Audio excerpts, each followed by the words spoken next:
现在澳洲的本地人买50-60万一套的房产，还真的不需要从自己口袋里面花1分钱。这些补助包括了 First Home Loan Deposit Scheme、Home Builder Grant、First Home Owner Grant， 各州还有自己不一样的 Stamp Duty Exemption、Concession。表面看这是政府的一个超级大的福利，但事实真的是这样的吗？今天呢，我就要冒着被房产中介围攻的风险，给大家分享一些真实的信息，希望可以帮大家避一些坑。看完这个视频以后，你应该能回答这3个问题。第一，这4项购房补助它们之间的区别。那么第二呢，就是你需要通过什么途径去申请这一些补助？是通过律师吗？是你自己弄吗？还是通过银行？第三，你是不是真的可以空手套白狼的在澳洲不花1分钱去购置你自己的第一套房子？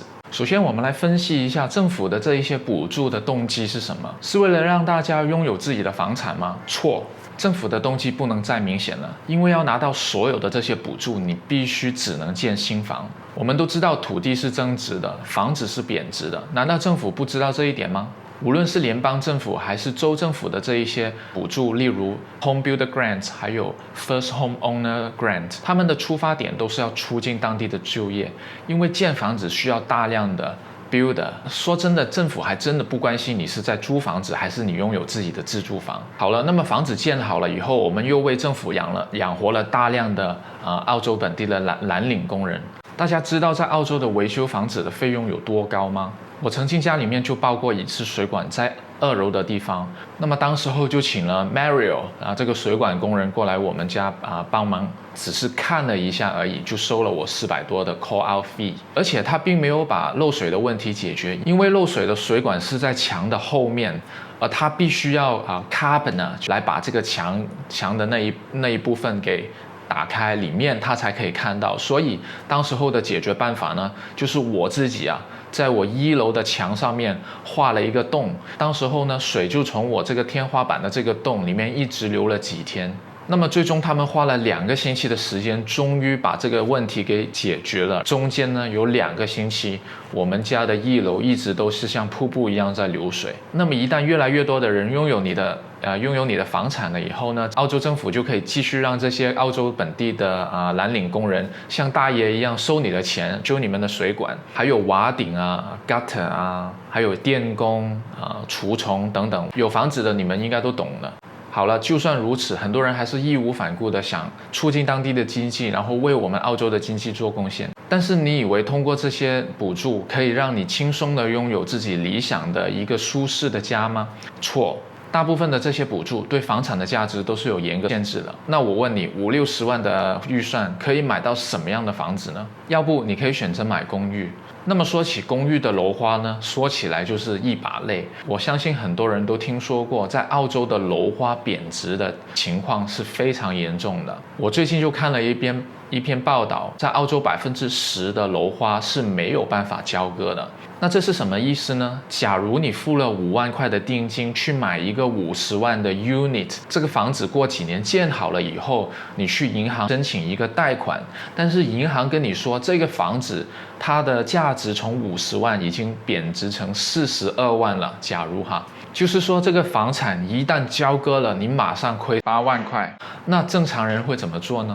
在澳洲2020年就有10%的人选择默默的放弃他们的定金。好了，那你要是不想买公寓的话，那你可以买 house 只是说远一点的地方而已。这些 house 特别是在悉尼还有墨尔本这样的大城市，他们远的不能再远了。你想一想，你们因为要得到这一些补助去买这样的 house， 牺牲了自己的社交，牺牲了自己的生活，每天上下班的时间，你还这么年轻，这值得吗？好，那么我跟你说了首次购房者的这一些补助的种种缺点，你以为我是让你们不要去申请这些政府的补助吗？错，我要告诉你们的是怎么样善用这些政府提供的补助。你不仅不花1分钱去住上新的房子，而且你还为自己添置了一个优质的资产。首先我给大家介绍一下这4项购房补助还有它们之间的区别。首先就是这个 First Home Loan Deposit Scheme， 这个补助是需要通过银行来申请的，因为它的作用就是本来你是需要付出20%的本金的，但是现在呢，政府愿意为你提供15%本金的担保。虽然如此，这15%的本金你还是要偿还给银行的，而且它的利息也是按照95%的贷款来算。目前这一项补助只接受澳洲公民申请，而且它对年薪是有一定的限制的，对房产的价格也是有一定的限制。从图上我们可以看到，每一个州都有不同的价格上限。第二个补贴就是 Home Builder Grant， 这个补贴需要通过自己在网上面申请，由联邦政府提供2万5，用于15万以上的新建房产、楼花还有现有房产的装修。那么它对新建房的价值也是有限制的，目前是75万以内，现有的房产的价值不可以超过150万。同样的，因为它是联邦政府的一个购房补助，它的要求也是澳洲的公民，而且也是有家庭年收入的限制的，并且必须要在今年的年末前开始动工。那么下一个呢，就是州政府提供的 First Home Owner Grant， 因此每一州它的补助的金额都是不一样的，可以自己申请，也可以让银行帮忙申请，只要是澳洲的永久居民就可以申请这一个补助了。那么同样的，它对新房的房产价值也是有上限的。那么最后一个首次购房者的优惠就是印花税的减免。通常情况下，律师会为首次购房者申请，首次购房者只需要填写申请的表格就可以了。但是同样的，它对这个房子的金额也是有上限的。我会把具体每周的金额的链接放在下方的评论区供大家参考。我将会以一家布里斯班的别墅为例，为大家综合的介绍这一些补助，让大家最大限度的撸政府的一次羊毛。虽然我是以昆州为例子，但是这4项补助在每一州都是通用的，唯一的区别就是因为要根据每州不同的房子的平均价格来调整它们的限度。我会尽量把所有的链接放在下面的评论区供大家参考。那么好，现在我就跟大家算一个数，是不是真的1分钱不花可以买到一个50-60万的房子？在这里我假设我们是买65万的房产，这里的地价是40万，建房子的价钱是25万。为什么要这样搭配呢？我将会在下个视频来解释如何挑选一个优质的房产。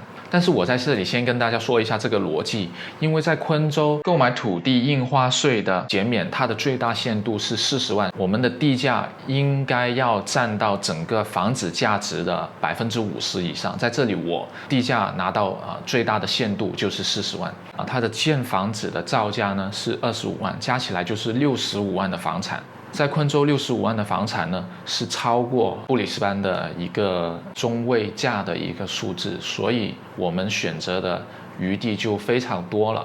40万的地价足以在布里斯班的15公里以内的区域买到比较成熟社区的一些地块。好了，那么下一步我们需要5%的首付，这个之前是20%，那么因为有 First Home Loan Deposit Scheme， 有一些银行愿意接受只有5%首付的建房贷款，在这里就是3.25万。那么联邦政府呢提供2万5的建房补助，这个建房补助再加上州政府提供的1.5万的建房补助，加起来就是4万。因为我的地价是40万以内，所以是不需要付任何的 stamp duty 印花税。建房子的部分25万，因为是新房子嘛，所以在这里没有转手，也不需要付印花税。在这里政府提供的4万块完完全全可以 cover 我们需要付的5%的首付3.25，那么剩下还有7500让你再给新房子添置家具。那么很多人问我是不是可以空手套白狼呢？就是说买65万的房产能向银行借到95%的贷款，我就不需要有任何的存款了。到底是不是这样呢？答案是不是的，因为在这里有一个时间差，我给大家演示一下。首先我们通过银行获得了这个 First Home Loan Deposit Scheme 的名额以后呢，就可以让银行给我们一个预批贷款的预批 AIP， 然后我们就可以开始找地，还有找建筑商 builder。那么当我们这个土地交割的时候，这2万块就是40万的5%，就需要在银行的账户上面预备着了。下一步找到建商，当建房的合同签订的时候，这 1.25 就是25万建房合约的5%，也需要预先支付。那么我们将会在建房的第1期 Base Stage 的时候收到州政府的1.5万的补助。那么在建房的第1跟第2期 Frame Stage 之间呢，通常我们就可以收到联邦政府的 Home Builder Grant 2.5万。